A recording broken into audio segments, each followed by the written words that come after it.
Hello friends, welcome to your in my YouTube channel S K earning and education में।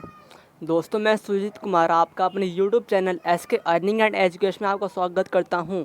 दोस्तों, इस video में हम 10th क्लास के मैथ का चैप्टर 2 के एक्सरसाइज 2.1 को और साथ में कुछ बेसिक कंसेप्ट को सोल्व करेंगे।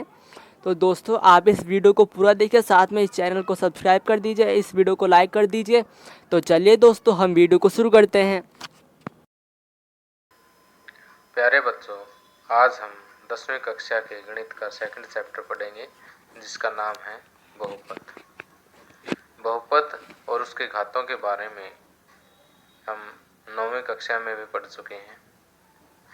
आइए हम 9वीं कक्षा में बहुपदों के बारे में जो पढ़ा था उसको ब्रीफ में रिपीट करते हैं।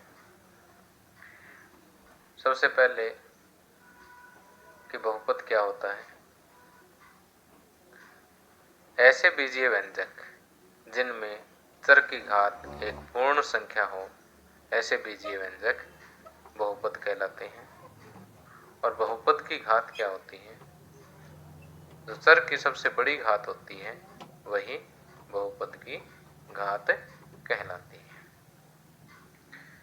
आइए कुछ उदाहरणों के माध्यम से इसे फिर से समझते हैं। अब आपके सामने ये कुछ बहुपद लिखे हुए हैं। हम इनकी घातों पे विचार करते हैं कि सबसे पहले देखिए, ये x में एक बहुपद है और यहाँ x की घात 1 है, तो यहाँ इस बहुपद की घात 1 होगी। इसी तरह से वर्गमूल 3x - 7, इस बहुपद में भी चर x है और x की घात 1 है। तो जो चर की सबसे बड़ी घात है वही बहुपद की घात कहलाती है। तो इन दोनों बहुपदों में बहुपद की घात 1 होगी। इसी प्रकार यहाँ देखिए, इस बहुपद में चर y है और y की घात 2, तो इस बहुपद की घात 2 होगी। इसी प्रकार यहाँ देखिए, चर x है, x की घात 1 भी है और x की घात 2 भी है। लेकिन जो चर की सबसे बड़ी घात है वही बहुपद की घात मिलती है, तो इस बहुपद की घात 2 होगी। अब इस बहुपद पर विचार कीजिए, ये भी x में एक बहुपद है, 2 है और यहाँ x की घात 3 है। सबसे बड़ी घात क्योंकि 3 है, तो इस बहुपद की घात 3 होगी। इसी प्रकार इस बहुपद की घात भी 3 होगी। तो जिस बहुपद की घात या जिन बहुपदों की घात 1 होती है उन बहुपदों को हम रैखिक बहुपद कहते हैं। जिन बहुपदों की घात 2 होती है उन्हें हम द्विघात बहुपद कहते हैं।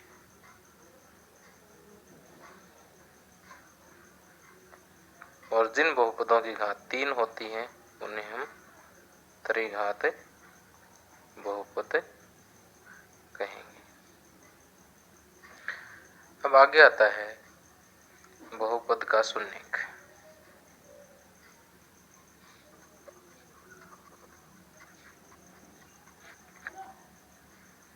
माना कि px एक x में बहुपद है और k एक वास्तविक संख्या है।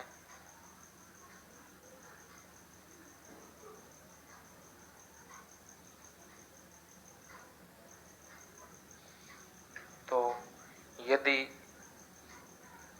pk बराबर 0 हो तो k बहुपद px का एक शून्यक होगा।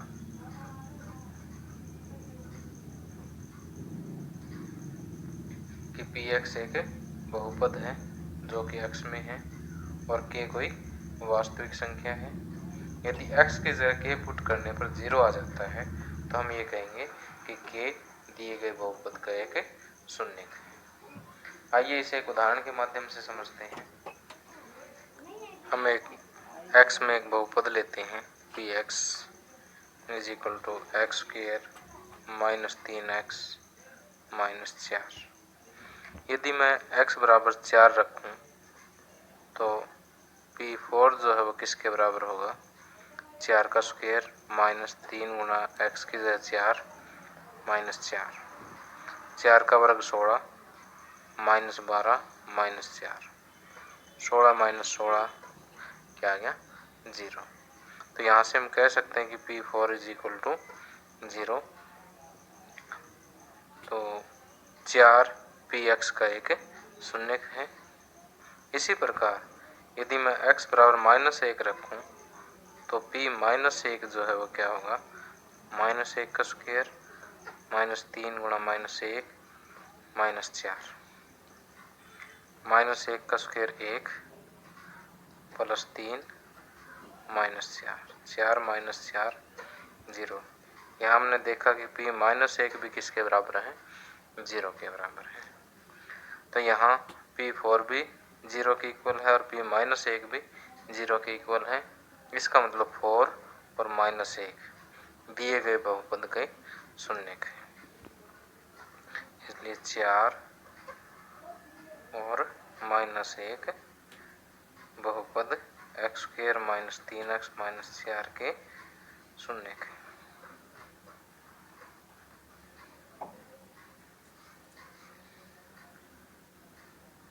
अब रैखिक बहुपद के शून्यकों के बारे में बात करते हैं।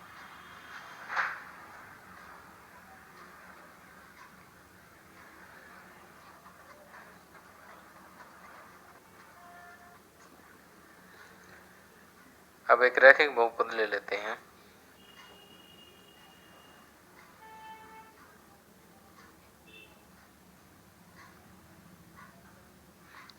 Px is equal to 2x plus 3।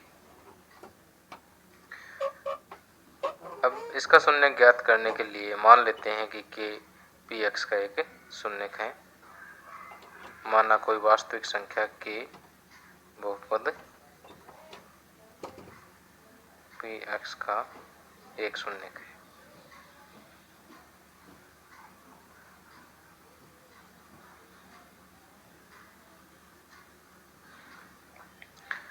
इसलिए Pk किसके बराबर होगा, 0 के इक्वल, यानी 2x की जगह k रख दें तो ये किसके बराबर होगा, 0।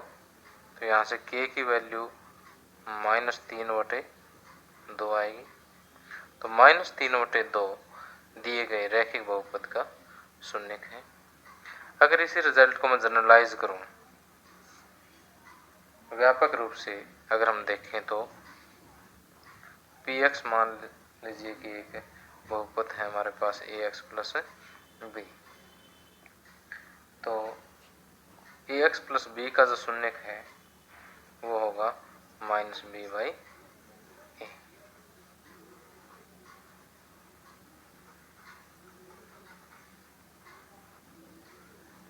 अब देखिए यहाँ से हम एक बात नोट कर रहे हैं कि शून्यकों और गुणांकों के बीच में भी संबंध होता है कि जैसे रैखिक बहुपद के शून्यक और गुणांकों में क्या संबंध है कि एचर पद with negative sign divide by x का गुणांक। तो जैसे रैखिक बहुपद के शून्यक और उसके गुणांकों के बीच में संबंध होता है, उसी प्रकार द्विघात बहुपद के शून्यकों और उसके गुणांकों के बीच में संबंध होता है, और त्रिघात बहुपद के शून्यकों और उनके गुणांकों के बीच में भी संबंध होता है, जो हम नेक्स्ट एक्सरसाइज में पढ़ेंगे।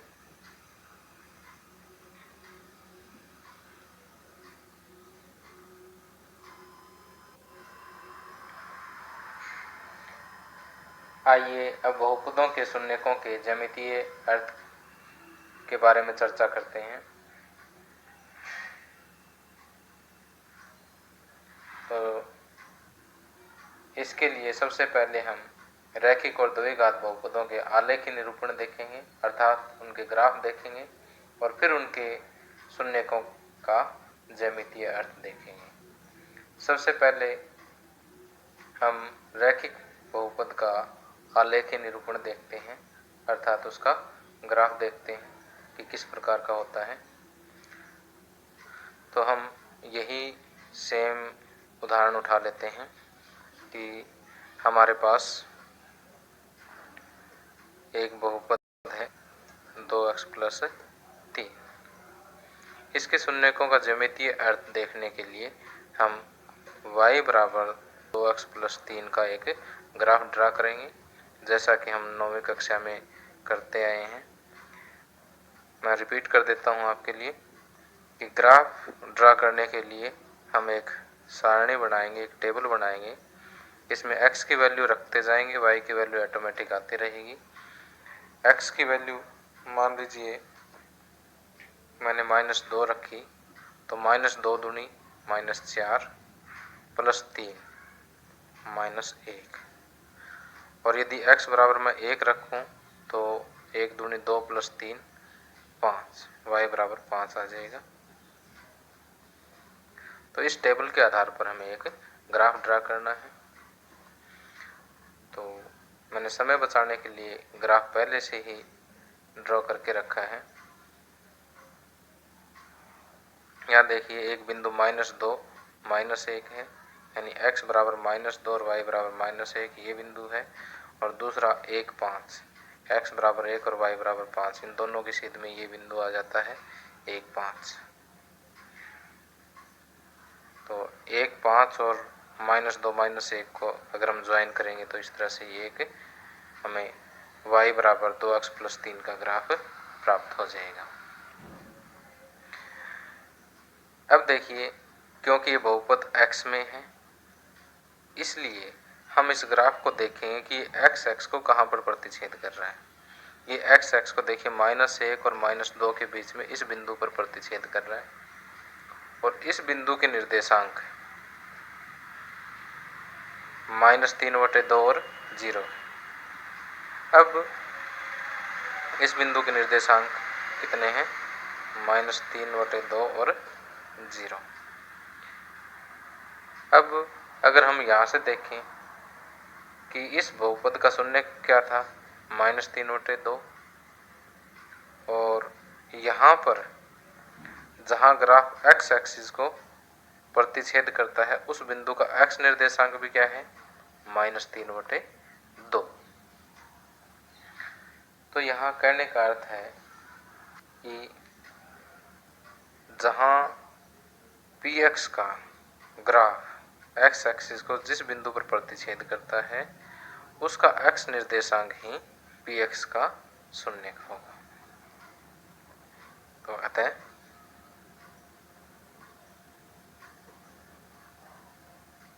बहुपद 2x + 3 का शून्यक उस बिंदु का x निर्देशांक है जहां y बराबर 2x + 3 का ग्राफ x को प्रतिच्छेद करता है।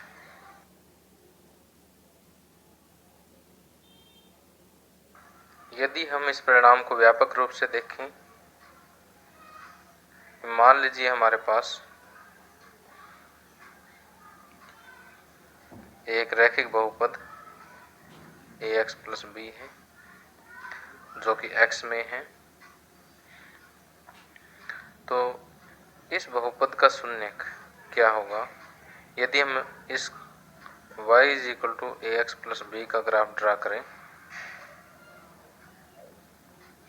तो y = ax + b का ग्राफ x के जिस बिंदु पर प्रतिच्छेद करता है उस बिंदु का x निर्देशांक,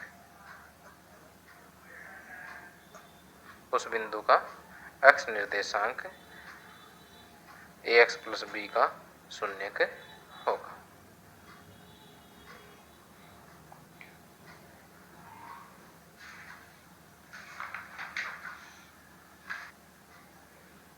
अब रैखिक बहुपद के बाद हम द्विघात बहुपदों के ज्यामितीय अर्थ की चर्चा करते हैं। अब मान लीजिए कि हमारे पास एक द्विघात बहुपद है px is equal to ax square plus bx plus c। यदि हम y is equal to ax square plus bx plus c का ग्राफ खींचें तो ये कुछ इस टाइप के वक्र होंगे, या तो ऊपर से खुला वक्र होगा या नीचे से खुला वक्र होगा। इस प्रकार के वक्रों को हम परवलय कहते हैं।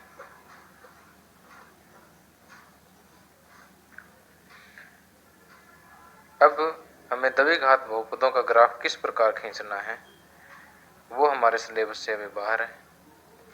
तो फिलहाल हमें इस चैप्टर में हमें ये पता होना चाहिए कि द्विघात बहुपद के लिए जो हम ग्राफ खींचते हैं उसकी शेप, उसका आकार किस टाइप का होगा।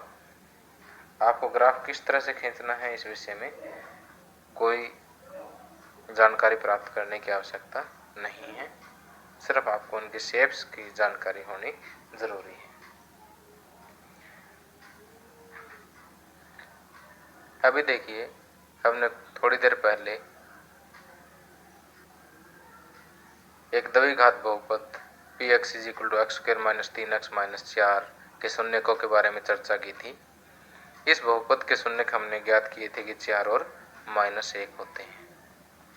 यदि इस बहुपद का हम ग्राफ खींचें तो वो ग्राफ कुछ इस टाइप का होगा।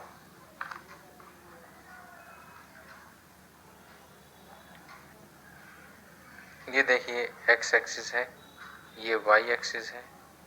अब ये ग्राफ x एक्स को कहाँ पर प्रतिच्छेद कर रहा है, एक ये बिंदु है और दूसरा ये बिंदु है। अब इन बिंदुओं के x निर्देशांक देखिए, यहाँ पर x निर्देशांक क्या है, -1 है और इस बिंदु का x निर्देशांक क्या है, 4 है। तो हमने यहाँ शून्यकों पर जब चर्चा की थी, इस बहुपद के शून्यक क्या थे, 4 और -1। वही क्या है, इन बिंदुओं के x निर्देशांक है 4 और -1। इसलिए किसी द्विघात बहुपद के शून्यक, यदि कोई द्विघात बहुपद x में है तो उसके शून्यक उन बिंदुओं के x निर्देशांक होंगे जहां पर बहुपद का ग्राफ x एक्स को प्रतिच्छेद करता है।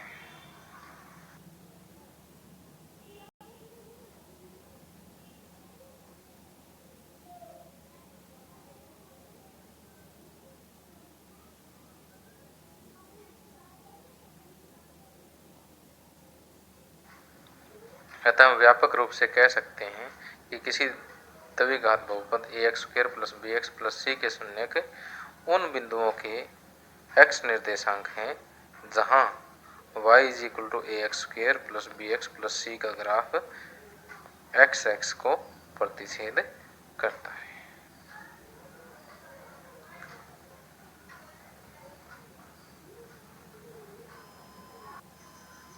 अब यदि हम y is equal to ax square plus bx plus c के ग्राफों के आकारों का अध्ययन करें तो 3 स्थितियां संभावित हैं। पहली स्थिति में हो सकता है कि ग्राफ 2 बिंदुओं पर प्रतिच्छेद करे, चाहे वो नीचे से खुला परवलय हो चाहे ऊपर से खुला परवलय हो, ये 2 बिंदुओं पर प्रतिच्छेद कर सकता है। ऐसी स्थिति में दिए गए बहुपद के 2 शून्यक होंगे। तो पहली स्थिति में 2 शून्यक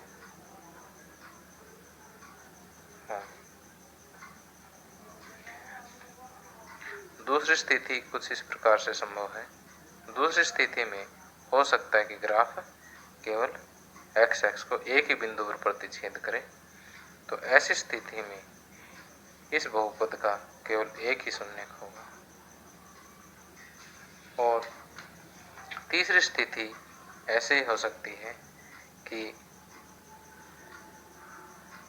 y is equal to a x square plus b x plus c का ग्राफ एक्स एक्स को किसी भी बिंदु पर प्रतिच्छेद ना करता हो, तो ऐसी तीसरी स्थिति में इस बहुपद के कोई शून्यक नहीं होगा। तो हम ये कह सकते हैं कि किसी भी द्विघात बहुपद के अधिकतम 2 शून्यक हो सकते हैं और कम से कम 0 शून्यक हो सकते हैं। अब हम एक त्रिघात बहुपद का उदाहरण लेते हैं। एक बहुपद है हमारे पास y is equal to x cube minus 4x। यदि इसके ग्राफ हम देखें तो कुछ इस शेप का होगा, जो x एक्सिस को 3 बिंदुओं पर प्रतिच्छेद कर रहा है। अगर ये 3 बिंदुओं पर प्रतिच्छेद करता है तो इन तीनों बिंदुओं के x निर्देशांक जो है वो दिए गए बहुपद के शून्यक होंगे। यहाँ देखिए पहला जो बिंदु है इसका x निर्देशांक -2 है, यहाँ इसका x निर्देशांक 0 है, इस बिंदु का x निर्देशांक 2 है, तो -2, 0 और 2 दिए गए त्रिघात बहुपद के शून्यक होंगे। इसी प्रकार यदि हम एक अन्य त्रिघात बहुपद एक्स क्यूब का ग्राफ खींचें तो वो एक्स एक्स को एक बिंदु पर प्रतिच्छेद करता है। इसका अर्थ है कि इस त्रिघात बहुपद का केवल एक ही शून्यक होगा, जबकि एक अन्य त्रिघात बहुपद का अगर हम ग्राफ खींचें तो यह 2 बिंदुओं पर प्रतिच्छेद करता है। तो इस त्रिघात बहुपद के 2 शून्यक होंगे। तो जो अब तक हमने विचार किया उससे हम एक निष्कर्ष पर निकलते हैं कि किसी त्रिघात बहुपद के अधिकतम 3 शून्यक हो सकते हैं।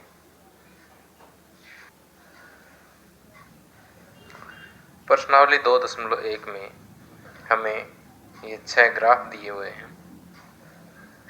इन ग्राफ के आधार पर हमें देखकर बताना है कि प्रत्येक स्थिति में शून्यकों की संख्या क्या है। यहाँ देखिए कि ग्राफ एक्स एक्स को किसी भी बिंदु पर प्रतिच्छेद नहीं करता, इसलिए यहाँ शून्यकों की संख्या 0 है। दूसरी स्थिति में क्योंकि ग्राफ एक्स एक्स को केवल एक बिंदु पर प्रतिच्छेद करता है, इसलिए शून्यकों की संख्या 1 है। तीसरी स्थिति में ग्राफ एक्स एक्स को 3 बिंदुओं पर प्रतिच्छेद करता है, इसलिए शून्यकों की संख्या 3 है। चौथी स्थिति में ग्राफ एक्स एक्स को 2 बिंदुओं पर प्रतिच्छेद करता है, इसलिए शून्यकों की संख्या 2 है। पांचवी स्थिति में ग्राफ देखिए एक्स एक्स को 4 बिंदुओं पर प्रतिच्छेद कर रहा है, तो शून्यकों की संख्या 4 होगी। लिखेंगे क्योंकि ग्राफ एक्स एक्स को 4 बिंदुओं पर प्रतिच्छेद करता है, इसलिए शून्यकों की संख्या 4 होगी।